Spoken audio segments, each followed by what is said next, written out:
Well, welcome everybody to our midweek preschool series.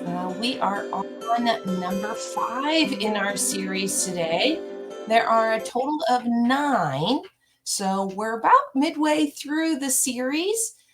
Don't forget to like and subscribe so that you can get the notifications for each of our videos as we move through this series.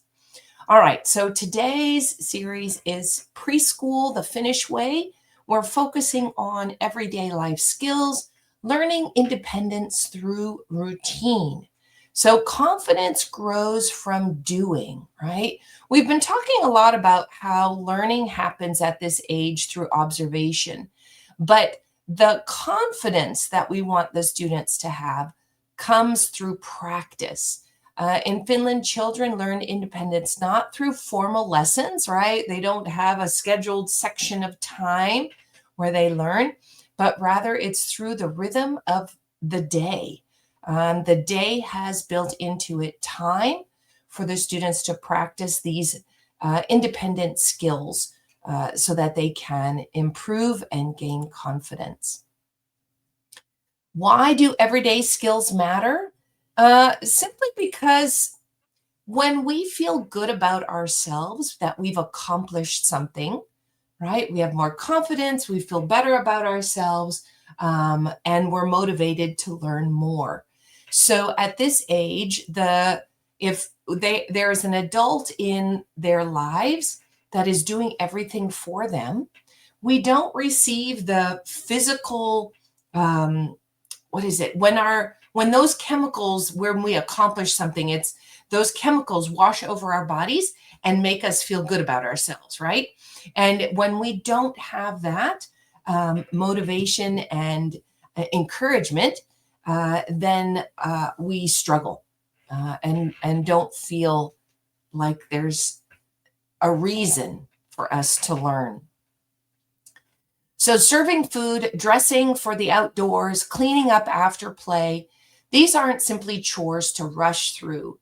They're rich opportunities for children to develop confidence, refine coordination, and understand responsibility in meaningful, tangible ways, right? So, for example, when a 4-year-old is serving soup in their bowl, and maybe when they are struggling to put on their rain boots or their shoes, they're building competence or skills, one small success at a time. These moments create the foundation for lifelong self-reliance, right?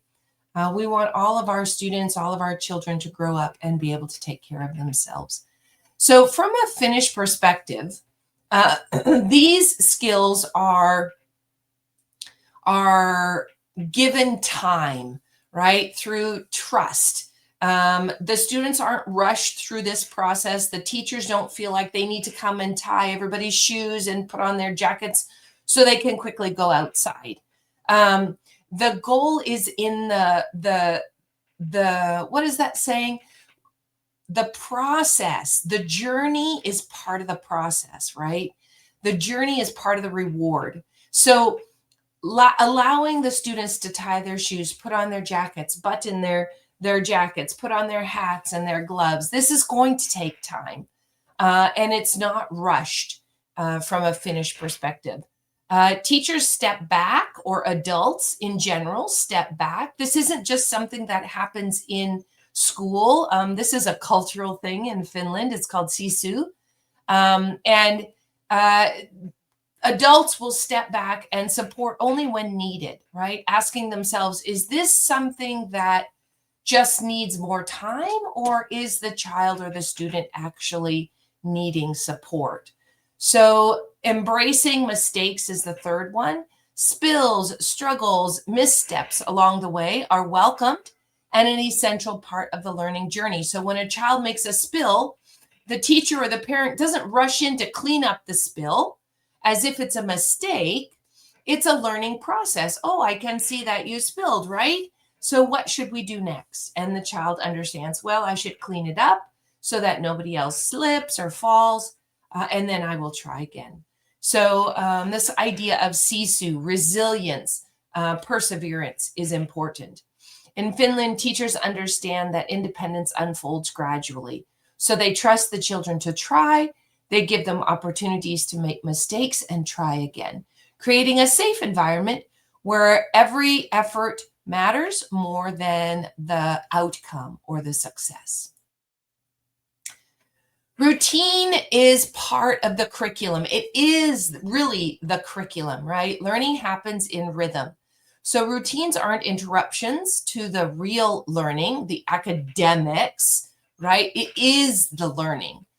They are the learning. Every transition from indoor play to outdoor exploration, every shift from snack time to rest builds essential executive function skills.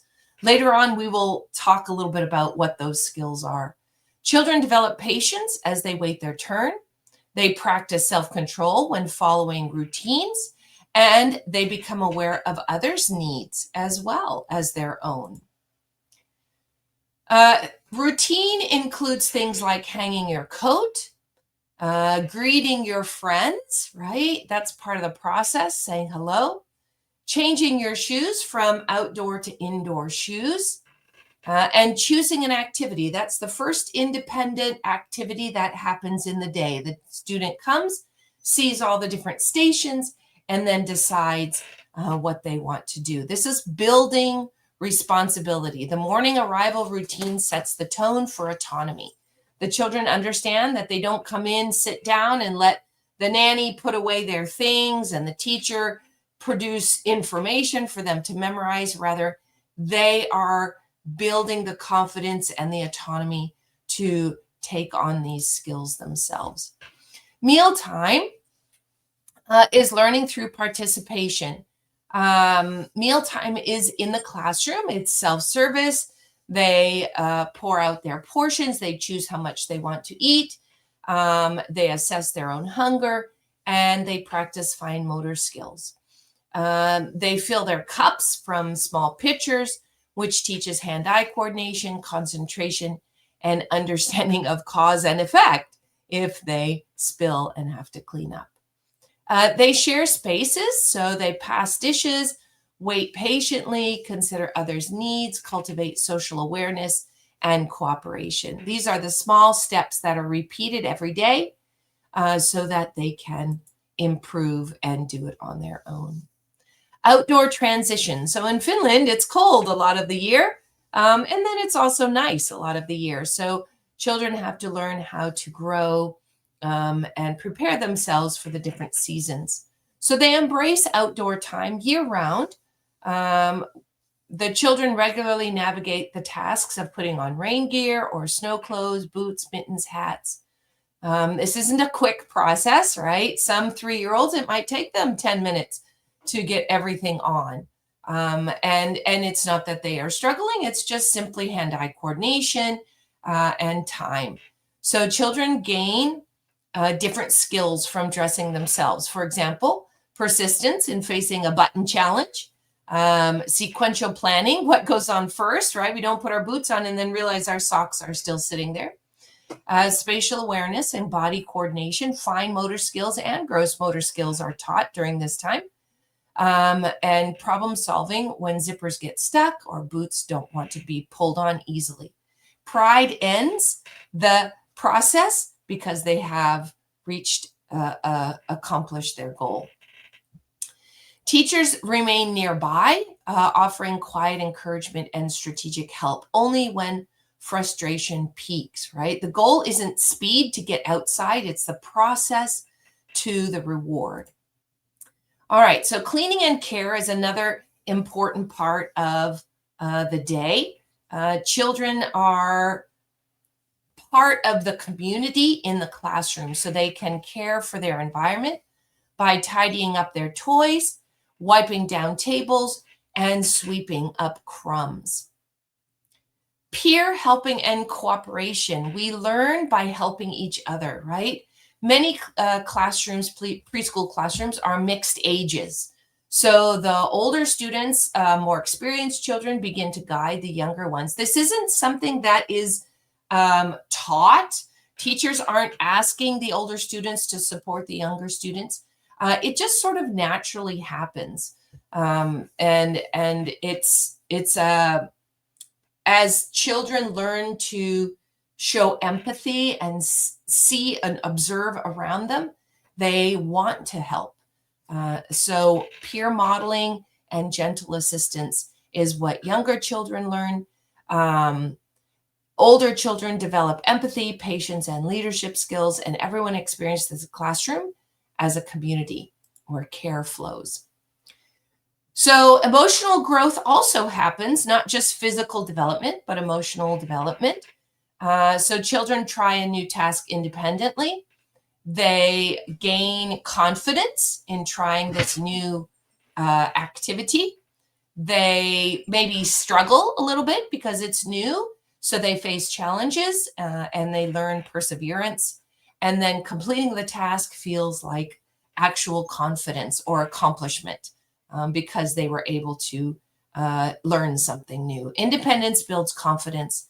When children go through things themselves, pouring their own milk, zipping their own jackets, solving their own problems, they develop an internal sense of competence, that skill, right? That they can do it. This pride is capability. This pride in capability becomes the foundation for self-worth and emotional resilience. Independence and confidence don't just correlate, they grow together, reinforcing each other with every small success. So the teacher's role is to guide, wait, and trust. This is a hard one, even for just parents and adults.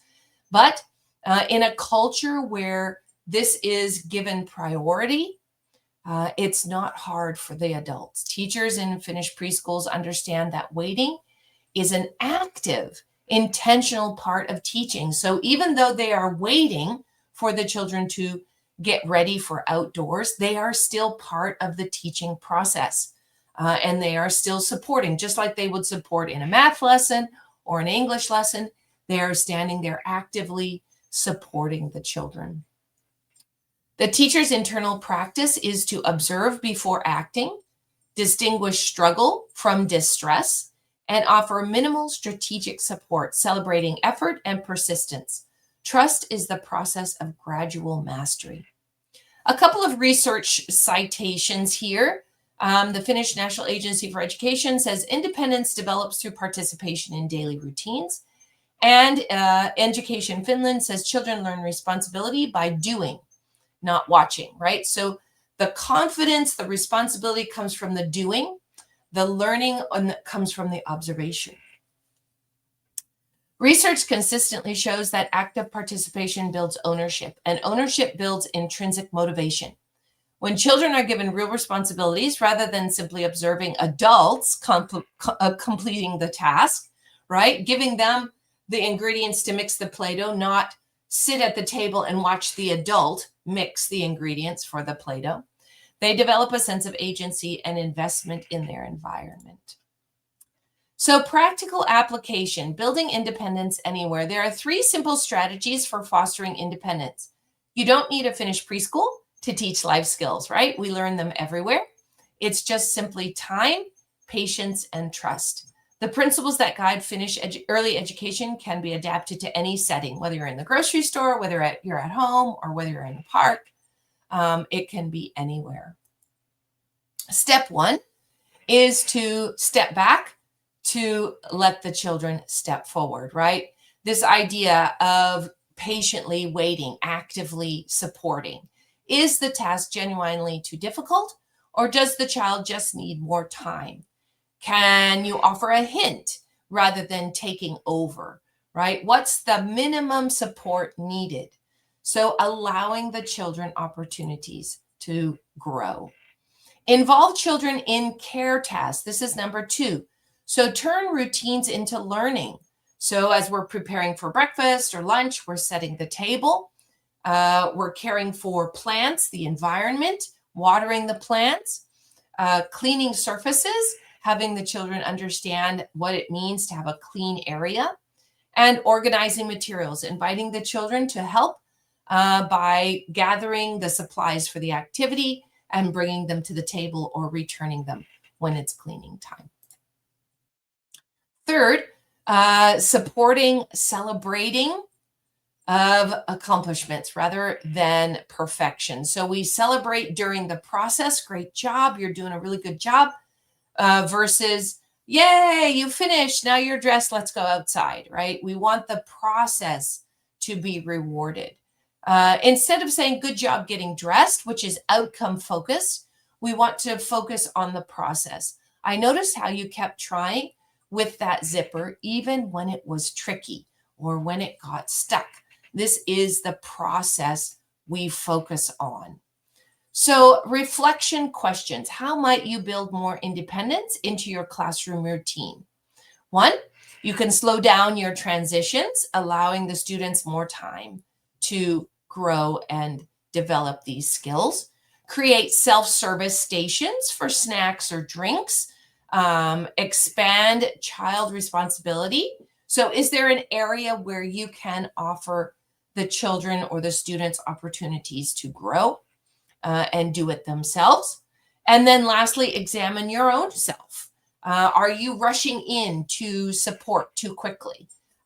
Where could you wait just a little bit longer, right? Independence begins with trust. Your trust in children's capability and children growing trust in themselves.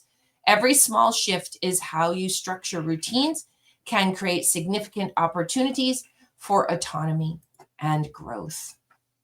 All right, so our next session is rhythm and levels of learning. This is going to be an exciting one because we are going to talk about how the daily schedule supports both structure and flexibility, how the intentional mix of child versus teacher-directed activities or learning, why rest and outdoor time are considered essential learning experiences, and how Finnish educators honor children's natural rhythms while meeting these learning goals. So they're not setting aside academics and skill learning, they're actually including it in every part of the day. So thank you for being part of our session for today. May your classroom be filled with patient waiting, joyful independence, and children discovering for themselves what they're truly capable of achieving. Have a great week.